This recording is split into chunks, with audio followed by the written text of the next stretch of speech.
සුබ දවසක් ආදරණීය දුවලා පුතාලා සියලු දෙනාට. ඔන්න අද සුරංග ටීචර් ඔයාලට කියලා දෙන්න හදන්නේ පැටියෝ 1 සහ 2 ශ්‍රේණිය පුංචි දරු දැරියන්ට ගණිතය පාඩමක් වෙන රටා කියන ගණිතය පාඩම. ඉතින් මම මේ පාඩමෙන් අදහස් කරන්නේ මේ පාඩමේ අරමුණ වෙන්නේ යම් කිසි රටාවක් හඳුනාගෙන ඒ රටාව එම රටාවේ ඉදිරියේ නිර්මාණය කිරීම සඳහා අවශ්‍ය දැනුම පුංචි ඔයාලට ලබා දෙන්න. ඉතින් අපි බලන්න පුතේ දැන් මේකේ රතු පාට ත්‍රිකෝණයක් තියෙනවා නේද? මුලින්ම තියෙනවා රතු පාට ත්‍රිකෝණයක්. ඊට පස්සේ කහ පාට වෘත්තයක් තියෙනවා. බෝලයක් රවුමක් නේද? කහ පාට රවුමක් තියෙනවා. ආපහු රතු පාට ත්‍රිකෝණයක් තියෙනවා. ආපහු අර විදිහට කහ පාට රවුමක් තියෙනවා. ආයෙත් බලන්න ආපහු අර මුලින් තිබුණ රතු පාට ත්‍රිකෝණේ තියෙනවා. ඉතින් දැන් මේ රටාව හැදිලා තියෙන්නේ පුතේ මුලින්ම ත්‍රිකෝණයක්, රවුමක්, ත්‍රිකෝණයක්, රවුමක්, නැවතත් ත්‍රිකෝණයක්. ඔන්න ඔය කියන විදිහට තමයි රටාව ගොඩ නැගිලා තියෙන්නේ. ඉතින් බලන්න දැන් මේ රටාවේ විදිහට අන්තිමට අපි හිස්තැනක් ඉතුරු කරලා තියෙනවා. ඒ හිස්තැනට එන්න ඕනේ මොකද්ද කියලා තමා පුතේ පුංචි ඔයාලගෙන් මං අහන්නේ. බලන්න ඉතින් මුලින්ම තියෙනවා ත්‍රිකෝණේ. ත්‍රිකෝණේ ගාව බෝලයක්. ආයි ත්‍රිකෝණයක්. ආයි බෝලයක්. ආයි ත්‍රිකෝණයක්. එහෙමනම් අතෙන්ට එන්න ඕනේ මොකද්ද? හිස්තැනට ආයි එන්න ඕනේ පුතේ බෝලයක් නේද? එතකොට ඒක නිකම්ම බෝලයක් ඇඳලා බෑ. කහ පාට බෝලයක් වෙන්නත් ඕනේ නේද? පාට අණුව හැඩය අණුව තමයි අපි ඊළඟට රටාවේ එන්න ඕන රටාව මොකද්ද කියලා තීරණය කරන්නේ. ඉතින් බලන්න රතු පාට ත්‍රිකෝණේ, කහ පාට වෘත්තය, ආපහු රතු ත්‍රිකෝණේ, කහ වෘත්තය, ආයි රතු ත්‍රිකෝණේ, ආපහු උත්තරයට එන්නේ කහ පාට වෘත්තයක් නේද? හරි.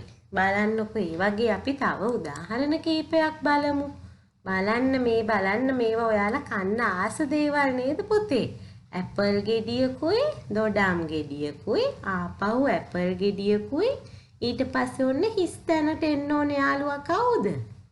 දොඩම් ගෙඩි යාළුවා නේද? ඔන්න බලන්නකෝ ඔන්න මුලින්ම ඉන්නවා ඇපල් යාළුවා. ඊට පස්සේ දොඩම් යාළුවෙක්. ආයි ඇපල් යාළුවෙක්. ඊට පස්සේ ආපහු එන්නේ කාවද පුතේ? දොඩම් ගෙඩිය, දොඩම් යාළුවා නේද මෙතනට එන්න ඕනේ. මේකනේ දැන් දන්නව නේද රටාවල් සම්පූර්ණ කරන්න. ඇපල් ගෙඩිය, දොඩම් ගෙඩිය, ඇපල් ගෙඩිය, ආපහු දොඩම් ගෙඩිය. ඔන්න බලමු ඊළඟ රටාව මොකක්ද කියලා. ඔන්න තරු පැංචලා දෙන්නයි, ඉරමාමලා එක්කෙනයි. ආපහු තරු පැංචලා දෙන්නයි, ඉරමාමලා එක්කෙනයි. ඊට පස්සේ පුතේ හිස්තැනට මොකක්ද එන්න ඕනේ? ආයෙමත් අර තරු පැංචලා දෙන්නෙක් නේද? එතකොට රටාව හරියට වෙන්නේ. දැන් අපි මෙතනට ඉරමාම ගාවට තව ඉරමාමෙක් දැම්මුත් වැරදීනේ නේද?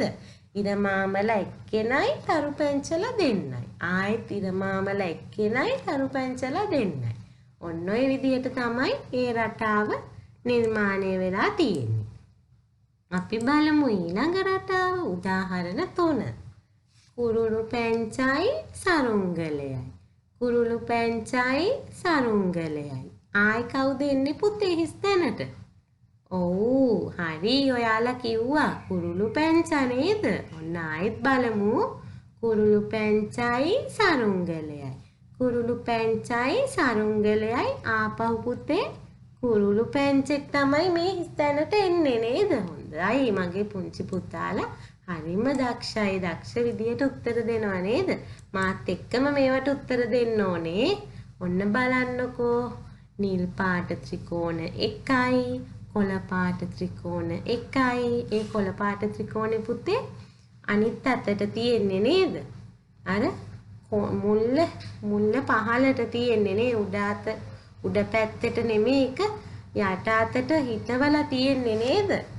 බලන්නකෝ ඊළඟට නිල් පාට ත්‍රිකෝණ 1යි, ආයි අනිත් පැත්ත හරවපු ත්‍රිකෝණ කොළ පාට ඒවා 1යි, ආයි නිල් පාට ඒවා 1යි, ආයි කොළ පාට ඒවා 1යි නේද? බලන්න මේ රටාව අනුව ඔන්න නිල ත්‍රිකෝණයයි කොළ ත්‍රිකෝණයයි. නිල ත්‍රිකෝණයයි කොළ ත්‍රිකෝණයයි. ආපහු ඔන්න නිල ත්‍රිකෝණේ තියෙන ඕගොල්ලෝ අඳින්න ඕනේ මෙතන මොකද්ද? කොළ පාට ත්‍රිකෝණයක්. ත්‍රිකෝණේ හැබැයි අනිත් පැත්තට තියෙන පැත්තත් බලන්න ඕනේ. හරියට රූපේ අදාළ පින්තූරේ ඒ විදිහටම අඳින්න ඕනේ. නැත්තම් රටාව වෙනස් වෙලා වැරදෙනවා. දැක්කද? හරි. ඉතින් පුතේ මෙන්න මේ වගේ තවත් ගොඩාක් අලුත් පාඩම් අරගෙන ඔයාලට ලස්සන ගණිත පාඩම් අරගෙන තවත් දවසක හමු වෙනතුරු සුබ දවසක් ආයුබෝවන්.